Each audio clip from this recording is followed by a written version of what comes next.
우리 마음에 와, 성탄절에 뭘 할까? 좋은 일 없나? 누가 좋은 선물 안 주나? 어디 좋은 데 놀러 갈 데 없나? 이런 것들을 고민할 때가 아니지요, 여러분? 그런데 그렇게 빠질 때가 많습니다. 누구는 왜 선물을 안 주지? 섭섭하네. 자식들은 왜 이 꼴이야? 그렇게 혹시나 불평하고 있는 사람은 없는지요? 내가 즐거워하고 기뻐하고 와, 하나님의 뜻이 나를 통하여 이루어지네.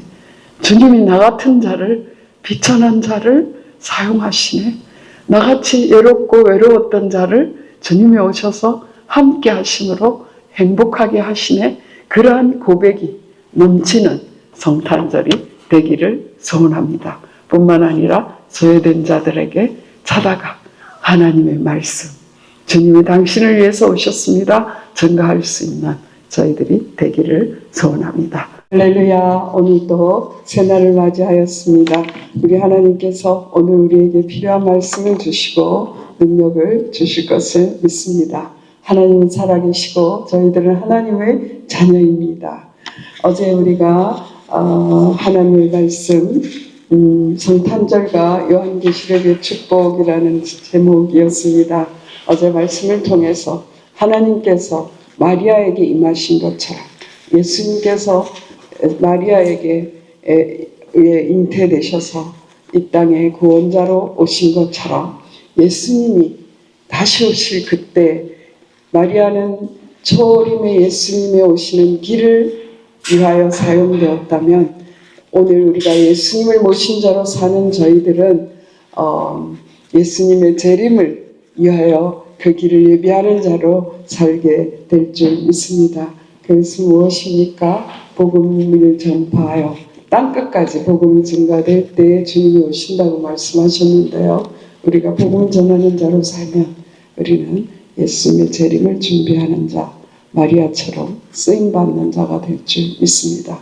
성탄절의 축복은 주님이 우리와 함께 하시는 임마누엘의 은혜를 입은 것인 줄 믿습니다. 하나님 임마누엘의 은혜를 우리가 일상의 생활에서 늘 누리고 살 수 있도록 축복해 주시옵소서. 그런 기도 제목을 갖기를 원하고요. 하나님이 예수님이 우리 속에 오셨기 때문에 악한 영의 역사를 이길 수 있는 권세를 주셨습니다. 그러므로 우리는 순간순간 예수 그리스도의 보혈을 의지하여 피 흘리기까지 악한 사탄과 이 세상과 나 자신과 싸워서 승리하는 삶을 살게 해주시옵소서. 기도하기를 원합니다. 그리고 복음을 땅끝까지 증거하는 그 일을 위하여 쓰임받는 축복을 받기를 원합니다. 그렇게 기도하기를 원하고요. 요한계시록을 통하여 주셨던 말씀처럼 그 가운데 있는 이 말씀을 읽는 자와 듣는 자와 그 가운데 있는 것을 행하는 자는 복이 있다라고 말씀하셨습니다. 올해는 더욱더 말씀, 이제 다가올 해에 정말 말씀에 더욱더 붙잡히고 그리고 그 말씀대로 순종하는 저희들이 되게 해주시옵소서. 또한 늘 깨어서 기도하는 은혜를 허락하여 주시옵소서. 기도하는 저희가 되기를 소원합니다. 오늘 말씀은 정말 귀한 말씀을 제가 증거하게 됐다라는 것이 너무나 죄송하고 감격스럽고 그런 말씀입니다. 오늘 말씀 누가복음 1장 1절에 보면 그때에 가이사 아구스도가 영을 내려 천하로 다 호적하라 하였다라고 하였습니다. 그때는 어느 때입니까? 마리아가 성령으로 그리스도를 잉태한 그때였습니다. 그래서 이제 그 호적을 하라고 천하에 명령을 내렸다. 가이사 아구스도는 로마의 황제입니다. 로마가 이제 너무나 부강해진 그때 모든 길은 로마로 통한다라고 하는 그때에 호적을 하라고 했습니다. 호적을 하는 일은 무엇 때문에 하라고 했습니까? 세금을 징수하고 그리고 또 군인들을 더 뽑아서 더 많은 영토를 차지하려는 그 야심을 이루기 위해서 호적을 하라고 한 일이 될 것입니다. 그러나 이 육적으로 보면 황제가 호적을 하라고 한 일은 그들의 목적을 달성하기 위한 그런 일이 되겠지만, 우리는 영적으로 볼 때 하나님께서는 역사를 주관하시고 주권자를 주관하시고 로마서 13장에 보면 모든 주권을 주신 분이 하나님이라고 말씀하고 있거든요. 주권자를 주관하시고 세상을 통치하시는 분이 하나님이신 것을 보여주시고, 그리고 예수님이 태어나심이 역사적인 사실이라는 것을 확실히 보여주는 성구인 것입니다. 로마서 13장 1절에 각 사람은 위에 있는 권세들에게 복종하라. 권세는 하나님으로부터 나지 않음이 없나니 모든 권세는 다 하나님께서 정하신 바라. 바로 가이사 아구스도도 이때에, 그리고 구레네도 그때에 예수 그리스도의 나심을 증거하는 자가 된 것입니다. 그래서 영적으로 볼 때는 하나님의 말씀이 성취되는 그때인 것을 알 수 있습니다. 그 말씀은 어떤 말씀입니까? 이사야 11장 10절에 보면 그날에 이새의 뿌리에서 한 싹이 나서 만민의 기치로 설 것이요 열방이 그에게로 돌아오리니 그가 그한 곳이 영화로우리라. 이새의 뿌리, 다윗의 자손으로 오실 예수 그리스도에 대한 말씀이죠. 그런가 하면 미가서 5장 2절에 보면 베들레헴 에브라다야 너는 유다 족속 중에 작을지라도 이스라엘을 다스릴 자가 너에게서 내게로 나올 것이라. 그의 근본은 상고의 영원에 있느니라 라고 말씀하였습니다. 요셉도 4절 말씀에 보면 요셉도 다윗의 족속이므로 갈릴리 나사렛 동네에서 유대로 향하여 베들레헴이라 하는 다윗의 동네로 그 약혼한 마리아와 함께 호적하러 올라가니 마리아가 이미 잉태하였더라 라고 말씀하고 있습니다. 예수님이 오실 것은 베들레헴이라고 정해져 있었고요. 그리고 다윗의 자손으로 오신다라고 말씀하였습니다. 그런가 하면 나사렛 사람으로 불리우리라 라고도 말씀하였습니다. 예수님에 대한 모든 예언은 다 성취되었습니다. 정말 육적으로 보면 너무나 험난한 길이었습니다. 그리고 호적을 한다는 자체도 너무나 어려운 일이었고, 임신부가 나사렛에서 베들레헴까지 가는 길은 150km라고 하는데요. 조금이라도 우회하고 하면 200km가 넘는 그런 길입니다. 그런 길을 이 아기를 가진 마리아를 데리고, 정혼한 마리아를 데리고 요셉이 거기 곳까지 가는 길은 인간적으로 보면 너무나 힘든 일이고 불편한 일이었겠죠. 그러나 그 길이 말씀을 말씀을 이루는 길이라면 우리는 기꺼이 가게 될 줄 믿습니다. 요셉과 마리아가 베들레헴에서 아기를 낳으리라고 하는 것을 알았을지 그거는 모릅니다. 그렇죠? 그런데 우리가 마리아의 믿음을 볼 때에 하나님의 말씀을 이루는 일이라면 기꺼이 목숨까지도 내놓은 사람입니다. 그 당시에 처녀가 아이를 가지면 돌을 던져서 돌에 맞아 죽을 수 있는 그런 목숨을 건 일이었습니다. 그러나 천사의 말을 듣고 주의 계집종이오니 주의 말씀대로 이루어질지어다라고 그는 말하고 있었습니다. 목숨을 건 순종이었지요. 아무리 길이 험해도 말씀을 이루는 길이라면 주의 계집종이오니라고 기꺼이 순종하는 마리아의 믿음, 우리는 그 믿음을 본받게 되기를 바랍니다. 오늘 베들레헴에 대해서 다윗의 동네를 말함으로써 다윗에게 주신 등불을 끄지 않겠다고 하신 그 영원한 언약을 다시 한번 상기시켜 주고 있습니다. 뿐만 아니라 베들레헴은 떡집이라는 그런 이름입니다. 첫 아들을 낳아 7절을 보면 첫 아들을 낳아 강보에 싸서 고유에 뉘었으니 이는 여간에 있을 곳이 없음이로라. 육신적인 눈으로 보면 여간에 있을 곳이 없는 비참한 일이었습니다. 그러나 영적으로 보면 그것은 하나님의 뜻을 이루는 귀한 자리였던 것을 알 수 있습니다. 많은 사람들이 호적 때문에 그 사는 곳을 떠나 고향에 왔으니 복잡하고 숙박시설이 없고 그런 정말 누추한 곳에서 아기를 낳을 수밖에 없는 그런 상황이지만 구유에 누였다. 말구유일지 양을 위한 구유일지, 구유는 여물통이라는 곳이죠. 음식을 먹는 양의 짐승의 먹이를 담는 것이 구유입니다. 그런데 거기에 예수님을 강보에 싸서 누였다라고 말씀하고 있습니다. 이 세상에 어느 엄마가 아기를 낳아서 짐승의 먹이통에 누이기를 원하겠습니까? 그러나 예수님의 오심은 가장 낮은 곳에 임하기 위하여 오신 것을 보여주고 있습니다. 영적으로 우리가 생각할 때 가장 낮은 곳에 임하시, 그뿐만 아니라 베들레헴 떡집에, 그리고 죄송해요.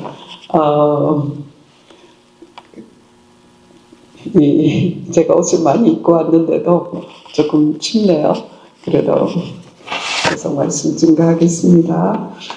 영적으로는 가장 낮은 곳에 오셨고, 그리고 자기 생명을 우리에게 생명의 떡으로 주시기 위해서 오셨다는 것을 알 수 있습니다. 예수님께서 그 목숨을 우리를 위하여 주셨습니다. 요한복음 6장 48절에 보면 내가 곧 생명의 떡이니라 라고 말씀하셨습니다. 요한복음 6장 52절에 보면 유대인들이 서로 다투어 이르되 이 사람이 어찌 능히 자기 살을 우리에게 주어서 먹게 하겠느냐 이렇게 말했어요. 그럴 때 예수님께서 말씀하셨습니다. 내가 진실로 진실로 너희에게 이르노니 인자의 살을 먹지 아니하고 인자의 피를 마시지 아니하면 너희 속에 생명이 없느니라. 내 살을 먹고 내 피를 마시는 자는 영생을 가지고 마지막 날에 내가 그를 다시 살리리니 내 살은 참된 양식이요 내 피는 참된 음료로다. 내 살을 먹고 내 피를 마시는 자는 내 안에 거하고 나도 그의 안에 거하나니 살아계신 아버지께서 나를 보내심에 내가 아버지로 말미암아 사는 것 같이 나를 먹는 그 사람도 나로 말미암아 살리라. 예수님이 우리 속에 오셨다는 거예요. 예수님이 생명의 떡으로 오셔서 예수님을 믿는 자는 바로 예수님의 살을 먹는 것이요 예수님의 피를 마시는 것이라고 했습니다. 그래서 주님이 내 안에, 하나님께서 예수님 안에 있는 것처럼 우리도 예수님 안에, 우리도 하나님 안에 살게 된다라고 말씀하셨습니다. 그때 사람들이 수군거렸어요. 제자들까지도. 그럴 때 예수님께서 말씀하셨습니다. 이 말이 너희에게 걸림이 되느냐? 그러면 너희는 인자가 이전에 있던 곳으로 올라가는 것을 본다면 어떻게 하겠느냐라고 말씀하셨어요. 살리는 것은 영이니 육은 무익하니라. 내가 너희에게 이런 말은 영이요 생명이라 라고 말씀하셨습니다.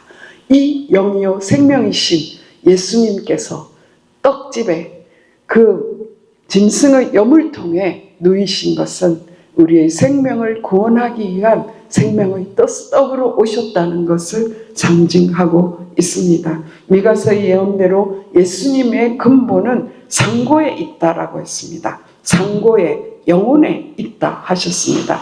예수님의 신성과 영원성을 강조하는 상고, 대초에 있는 그 예수님께서, 그 천지를 창조할 때 계셨던 예수님께서 우리에게 생명을 주시기 위해서 오셨고 가장 겸손하게 가장 누추한 곳에 오셨다는 것을 알 수 있습니다. 저는 이것을 보면서 예수님은 구유보다 더 낮은 곳이 있다면 그곳에 오셨을 것이라는 마음을 갖게 하셨습니다. 그럴 뿐 아니라 예수님은 십자가의 죽음이 가장 처절하기 때문에, 가장 고통스럽기 때문에 그곳을 택하였던 것처럼 가장 비참한 곳에, 가장 비천한 곳에 예수님은 오셨습니다. 이것은 빌립보서 2장 5절에 말씀하신 것처럼 너희 안에 이 마음을 품으라. 곧 그리스도 예수의 마음이니 그는 근본 하나님의 본체시나 하느님과 동등됨을 취할 것으로 여기지 아니하고 오히려 자기를 비워 종의 형체를 가지사 사람과 같이 되셨고 사람의 모양으로 나타나서 자기를 낮추시고 죽기까지 복종하셨으니 곧 십자가의 죽음이라. 빌립보서 2장 5절 6절 말씀에 정말 예수님은 근본 하나님의 본체이십니다. 그런데 그분이 우리를 위하여 가장 낮은 곳에 임하셨다라는 것입니다. 바로 지금 우리에게 임하셨습니다. 근본 하나님께서 사람과 같이 되셔서 나를 가장 잘 아시는 분으로, 예수님 우리의 모든 고통을 체휼하신 분으로 오셔서 나와 함께 하시고 이 세상을 이기게 하시는 분이신 것을 믿습니다. 이 메시아의 나신 이 기쁜 소식이, 이 기쁨의 큰 소식이 첫 번으로 들에서 양을 치는 목자들에게 전해졌습니다. 저는 이번 성탄절을 맞이하면서 주님 정말 이 목자들의 영의 눈을 열어주셔서 하늘의 신령한 것들을 보게 하셨네요. 정말 이 하늘의 신령한 것에 대한 사모하는 마음이 얼마나 커지는지 몰라요. 계시록을 보면서 하나님 요한에게 영의 눈을 열어주셔서 하늘의 신령한 것을 보게 하시고 너 다시 가서 전해야 돼 라고 말씀하셨던 것처럼 하나님 주의 종들에게, 저에게 이 하늘의 신령한 것들을 열어주셔서 정말 이 땅에 죽어가는 영혼에게 담대하게 주의 복음을 전가하게 해주시옵소서 하는 영의 눈이 열리는 그것을 얼마나 사모하게 되는지 모르겠습니다. 오늘 여기에 또 부러운 사람들이 바로 이 들에서 양을 치는 목자들이었습니다. 영적인 의미를 더욱더 깨닫게 해주시기를 사모하면서 이 말씀을 읽었는데요. 왜 하필이면 목자들이었을까요? 들에서 밤을 새우며 양을 치는 목자는 많은 양떼를 거느린 양의 소유주가 아니었을 것이에요.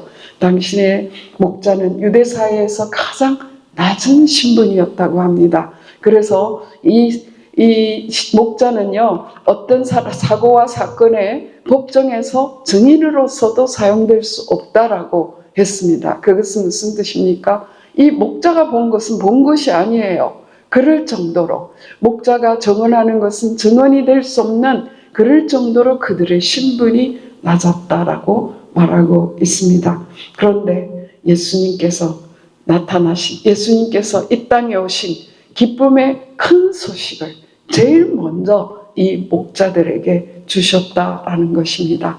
저는 이 목자들의 신분이 정말 어쩌면 갈 곳도 없고 집도 절도 없는 그래서 남의 양을 치면서 밤을 새고 있는 그런 모습을 생각하게 됩니다. 그 탕자가 집을 나가서 모든 것을 허랑방탕하게 다 쓰고 아무것도 없어서 모든 것을 잃어버렸을 때에 대지를 치는 사람이 되었던 것처럼 어쩌면 그런 실패와 좌절과 소외되고 낙심된 그런 자였을 수도 있겠다라는 마음을 하게 됩니다. 오늘날 홈리스, 정말 모든 것을 잃어버린 그런 사람일 수도 있겠다라는 마음을 갖게 되었습니다.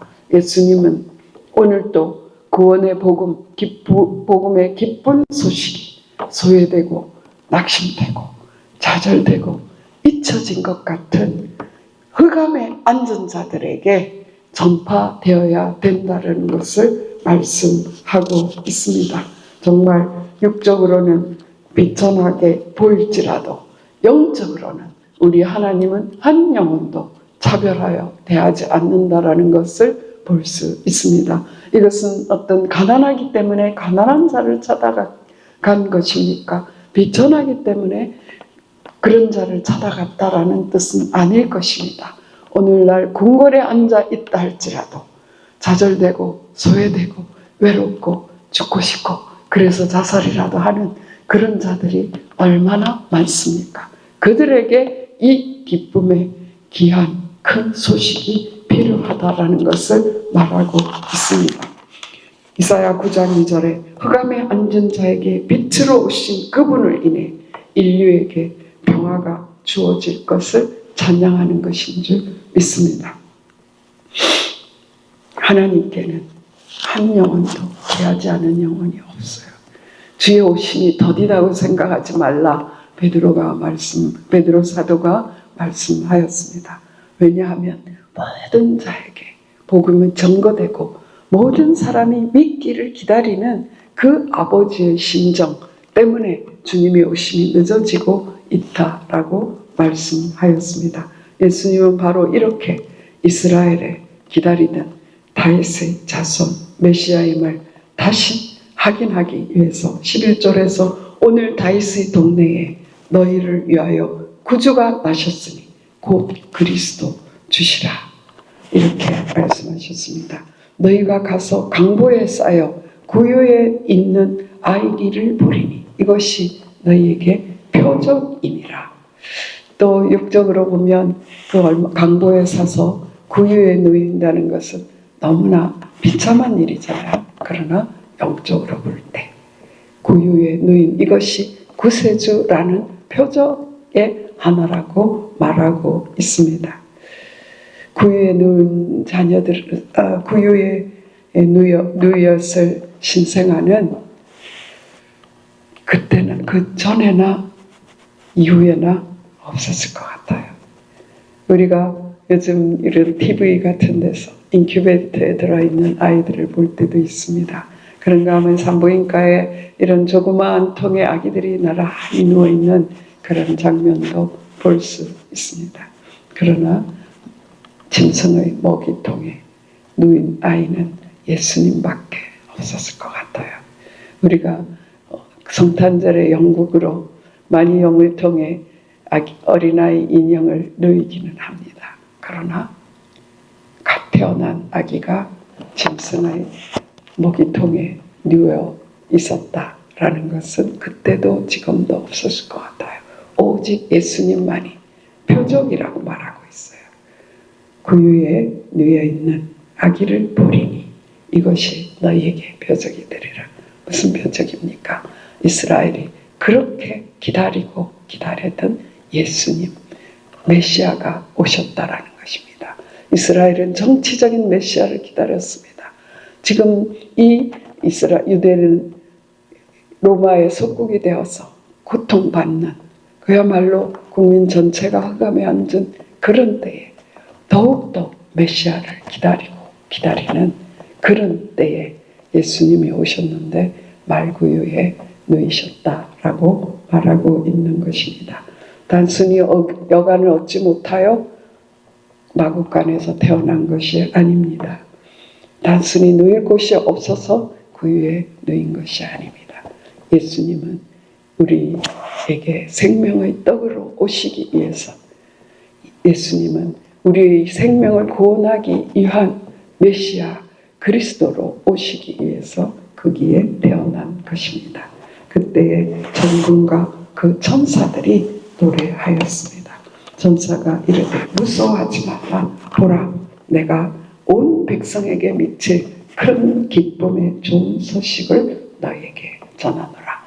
오늘 다윗의 동네에 너희를 위하여 구주가 나셨으니 곧 그리스도 주시니라. 우리 주님이 오셨습니다. 주님이 오셨습니다. 주님이 오늘 여러분 속에 계십니까? 지금 그분을 모실 수 있습니다. 예수님 내게 오세요. 예수님 밖에서 눈 밖에서 문을 두드리십니다. 그 문을 여는 것은 안에서만 열어야 된다고 합니다. 예수님을 우리의 마음 문을 열고 그분을 모시면 그분이 우리에게 오셔서 나의 주인 되어주시고 우리의 삶을 인도하여 주실 것을 믿습니다. 저는 오늘 천사의 찬송을 보면서 지난 주간에 읽었던 계시록의 천군 천사의 찬송을 생각하게 하였습니다. 계시록의 천군 천사의 찬송은요, 예수님께서 모든 것을 이루신 어린 양 예수께서 죽임 당하심으로 정말 그의 피로 많은 무리들, 수많은 무리들을 그의 피로 값주고 사신 그것을 보고 영광 돌리는 그런 찬송을 올리고 있고요. 오늘 이 찬송은 하나님께서 이 땅을 구원하기 위하여 예수 그리스도를 보내신 그 말씀의 성취를 기뻐하는 그러한 찬송인 것을 믿습니다. 그래서 오늘 우리가 이러한 찬송을 기쁘다 구주 오셨네, 그냥 습관적으로 부르지 말고 기쁘다 구주 오셨네, 이것은 크리스마스만 부르는 노래가 아니고 날마다 우리가 아침에 일어나면 기쁘다 구주 오셨네, 내 마음에 주님 오셨네, 그렇기 때문에 오늘도 기쁘게 살자, 그러한 마음으로 살아내는 저희들이 되기를 소원합니다. 마리아는 초림의 예수님을 위하여 그의 몸을, 생명을 걸고 드린 여인이었습니다. 그렇죠? 그리고 그 베들레헴까지 가는 그 험한 길을 임산부로서, 만삭이 된 사람으로서 150km라고 하는데요. 거의 열흘 동안 걸어서 열흘 걸린다고 해요. 제가 어저께 이게 거리가 얼마나 될까 하고 유튜브를 쳤더니요, 자동차로 2시간 반 간다라고 나오는 거예요. 정말 기가 막히지 않습니까? 지금은 자동차로 2시간 반이면 갈 수 있는 거리지만 임신부로 길이 닦여지지 않은 그곳을 가는, 그 목숨을 걸고 가는 그 마리아의 모습을 생각합니다. 우리의 삶이 아무리 험하더라도 성령에 이끌려서 성령이 임하셔서 우리가 성령님께 붙잡혀서 성령의 능력에 붙잡혀서 성령님이 원하시는 하나님의 기쁜 것까지 통달하신 성령님께서 알려주시는 하나님의 뜻을 실행하는 그 일을 위하여 우리의 목숨을 기꺼이 내어놓을 수 있는 그런 삶이 되기를 소원합니다. 그 길이 험하더라도 우리는 정말 너무나 편리한 세상에 살면서도 너무나 많은 불평을 하고 사는 것 같아요. 그렇죠? 조금만 누군가가 내 마음에 안 들면 불평이 나옵니다. 누군가 조금만 실수하면 불평이 나와요. 그런데 기쁨으로 우리가 삶을 살아내려면 우리 속에 예수님이 계시고 성령으로 충만하면 우리는 항상 기뻐하라, 쉬지 말고 기도하라, 범사에 감사하라 하는 이 하나님의 뜻을 이루면서, 그래서 우리 얼굴에 기쁨이 넘쳐서 너 무슨 좋은 일 있니라고 불평과 불만이 가득한 흑암에 앉은 사람들에게 복음의 소망의 이유를 질문당하는 그런 삶을 우리가 살아내게 될 줄 믿습니다. 그럴 때에 우리는 예수님의 재림을 준비하는 자로서, 주님이 오시는 길을 예비하는 자로서 땅끝까지 이 복음이 증거될 때 그제야 꽃이 오리라, 마태복음 24장 14절의 말씀이 성취되는 그 일을 위하여 저희가 쓰임받게 되는 그러한 저희들이 될 줄 믿습니다. 기쁜 성탄절 있습니다. 기쁜 성탄절. 우리 마음에 와, 성탄절에 뭘 할까? 성탄절에 뭐 좋은 일 없나? 누가 좋은 선물 안 주나? 어디 좋은 데 놀러 갈 데 없나? 이런 것들을 고민할 때가 아니지요, 여러분? 그런데 그렇게 빠질 때가 많습니다. 누구는 왜 선물을 안 주지? 섭섭하네. 자식들은 왜 이 꼴이야? 그렇게 혹시나 불평하고 있는 사람은 없는지요? 내가 즐거워하고 기뻐하고, 와, 하나님의 뜻이 나를 통하여 이루어지네. 주님이 나 같은 자를, 비천한 자를 사용하시네. 나같이 외롭고 외로웠던 자를 주님이 오셔서 함께 하심으로 행복하게 하시네. 그러한 고백이 넘치는 성탄절이 되기를 소원합니다. 뿐만 아니라 소외된 자들에게 찾아가 하나님의 말씀, 주님이 당신을 위해서 오셨습니다, 증거할 수 있는 저희들이 되기를 소원합니다. 기도드리시겠습니다. 살아계신 하나님, 감사합니다. 상고의 근본 하나님, 그분께서 이 땅에 자신을 비워 사람들과 같이 되셨는데, 그것도 가장 누추한 곳에서 태어나신 그 주님을 생각할 때 너무나 감사하고 감격하고 주님 눈물이 납니다. 우리는 예수님보다 더 낮은 곳에 태어난 자가 있을까요? 예수님은 머리 둘 곳이 없으셨는데 우리는 따뜻한 곳에서 자고 따뜻한 물로 샤워하고, 우리의 삶은 예수님보다 얼마나 더 편리한 곳에 살고 있는지요. 예수님은 자기를 죽기까지 내어주셨는데, 하나님, 우리는 우리의 마음조차 내어줄 줄 모르는 자로 살고 있습니다. 주님, 용서하여 주시옵소서. 예수님을 주인으로 살고 삼고 산다고 하면서도 너무나 이기적으로 살았던 모든 삶들을 용서하여 주시고, 이제라도 주님이 자신을 비워 모든 이에게 물과 피를 주신 같이 우리의 삶이 주님을 닮은 자로 살게 하여 주시옵소서. 이 기쁜 성탄의 소식을 하나님, 저희가 온 마음 다해 증거할 수 있도록 도와주시옵소서. 이 세상 풍속에 휩쓸려 내려가지 않도록 정말 주님이 오신 그 성탄의 밤에 만났던 그 목자들의 심령을 우리에게 허락하여 주시옵소서. 그들이 그 밤에 깨어있을 때 얼마나 고통스러웠을지, 얼마나 추웠을지, 그러나 그 밤에 천사의 합창 소리를 들으며 그들이 얼마나 기뻤을지, 그들이 양들과 함께 그 말구육간으로 예수님을 만나러 가는 그 발걸음이 얼마나 기뻤을지 우리가 생각하게 하여 주시옵소서. 오늘 하나님 아버지, 예수님이 내 속에 계신 것 때문에 기쁨을 나타내는 삶 살 수 있도록 도와주시옵소서. 주님이 주신 이 축복, 주님이 내게 주신 이 축복 증거하며 살 수 있도록 도와주시옵소서. 모든 것 주님께 맡기옵고 우리 주 예수 그리스도 이름으로 감사하며 기도드렸사옵나이다. 아멘.